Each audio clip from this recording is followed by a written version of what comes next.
This is the Kitchen Sink WP Podcast, episode 430. I program my home computer. We have a server crash. 404 error. Page not found. Links aren't working. System is crashing. System is crashing. System is crashing.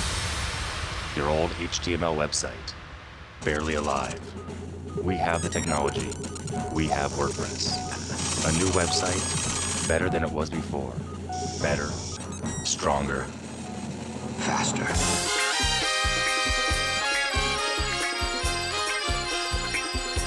We have the technology.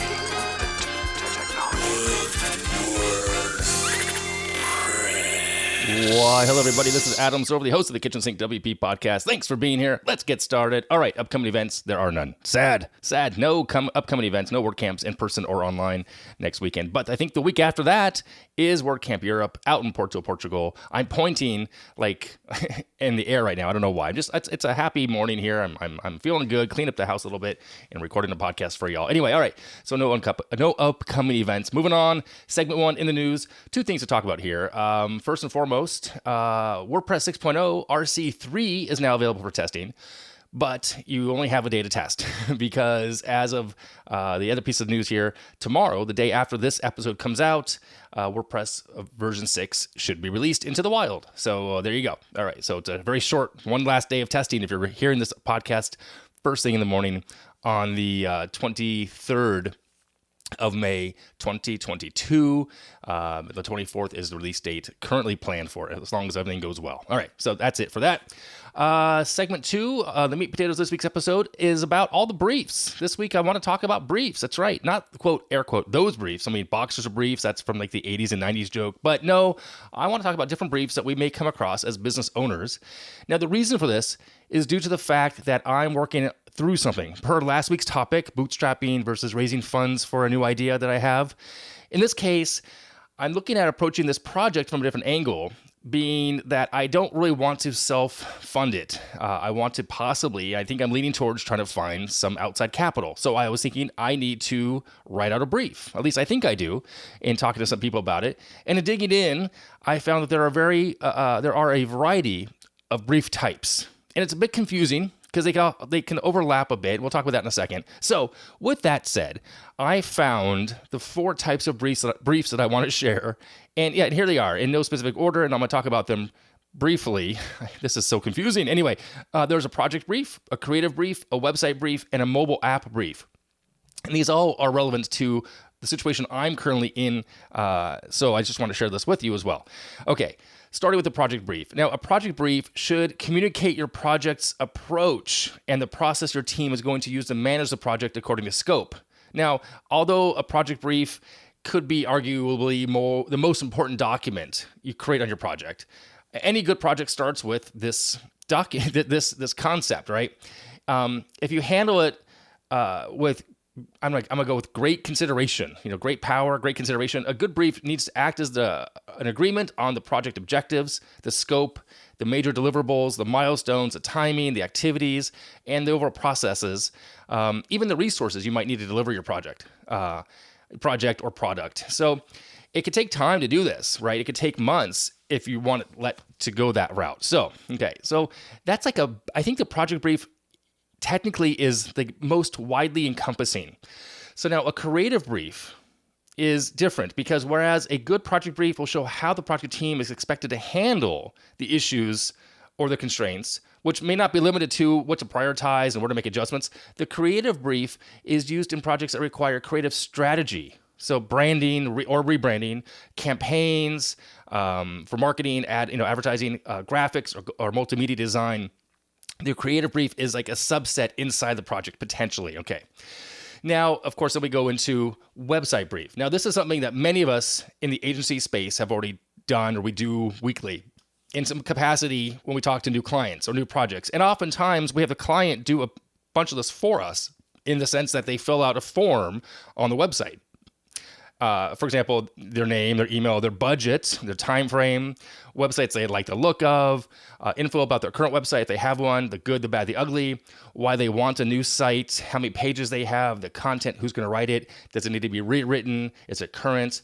And of course, beyond those basic, superficial questions, if you will, it's our job as the agency owner, as the expert on hand, to really go in and dig deeper. Ask them about their site and their business, their aims and objectives, their competitors. Do they have any? Do they know who they are? Do an analysis on the competitors for them. So, the website brief, again, if you're doing website type of work, yes, you're going to need this. If it's not a website, maybe it's going to go into this fourth area, which is the mobile app brief. So, and I'm going to talk about both of these in a second, a little bit more, how it reflects in my world.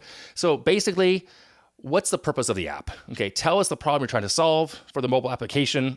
And this information sometimes gets, forgotten and neglected, but what's the best possible app that can suit the needs, And it's kind of interesting. Based on all these four types of briefs, creative, website, mobile, which one I forget? The project, right? There are 5 questions I kept seeing repeatedly. What features are necessary? What features would be nice to have? Do we need user authentication? Meaning if there's a part of it that has, a login aspect. Does the app need to work offline? If it's an app side of things, so that's not across all of them, what are the custom features that are wanted and needed?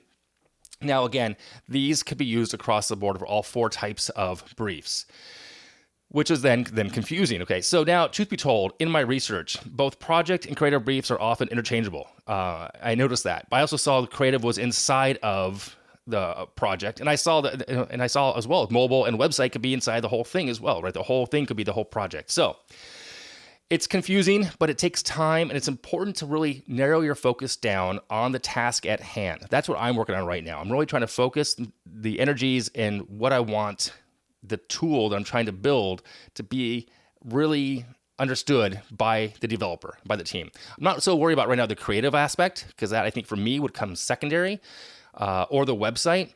For me, it's more of it's not mobile. It's a website, yes, but it has some technical requirements that I really need to be clear on so it can be built properly. Okay, so as I mentioned earlier, many of these briefs have a lot of same data points and content. And the takeaway here is that you just have to have them in place as a home base. You may not need both, a creative or project, but you need something. And that's the takeaway here. I'm curious if you do a brief yourself for your own projects or for your clients, where do you focus energy? Besides websites, do you do a creative for marketing or SEO or strategy? Do you do, for those of you who build apps or plugins for that matter, do you do a brief for that tool itself? I'm curious. By all means, let me know. Send some feedback. I'd love to hear from you as well. So that's it. That's where I'm at right now. I'm trying to write this down and share this with you freely for the mere fact that I'm going through the struggle myself of how do I do this for myself? It's easy to do for other people because we build websites. So we do a website brief. And if we're helping with marketing, we'll do the creative brief. But when it's your own thing and you're trying to take a step back, and in this case, I'm trying to build something then to eventually sell. So I'm looking for my exit from the get-go this time around. It's just a little different take on things. So I'm looking at it from a 30,000 point view, mile view versus a 5,000 mile view, if that makes sense. So anyway, I'm trying to stay out of the weeds. I want to be wide, and I guess the word is visionary. Here you go, and then hand it off and kind of step away. So we'll see what happens. I'll let you know. Okay. That is that this week. Moving on to segment 3, tip and tool of the week. This one is called Download Conditional Rows and Columns for Beaver Builder. If you're aware, I am a Beaver Builder fan. We use it for all the stuff that we build. This plugin, this little add-on, it allows Beaver Builder to show a visibility of your rows according to a user's location, time, or theme or shortcode output. It's pretty cool. It's free, by the way. I'll link to it in the show notes. I have no connection to them. It's made by the company, the developers over at sitespot.dev. Pretty cool, though, so it's free. Again, conditional rows and columns for Beaver Builder. It allows you to control the visibility of any of your rows according to user's location, time, or themer and shortcode output. Pretty cool. All right, so there you go. All right, I'm going to wrap it up here. If you have any questions, go ahead, send it in via email, adam@kitchensinkwp.com, or use that SpeakPipe function of the website. If you want to support the show, you can do 2 things. One, you can become a Patreon. That'd be awesome. Or you could do me a solid, maybe tell a friend about the podcast, leave a review over iTunes. That'd be awesome as well. And lastly, if you want to sponsor the show, you can do that too. There's a form on the website. Thanks for listening. See you next week. Now go out and do some awesome things with WordPress. All right, bye-bye.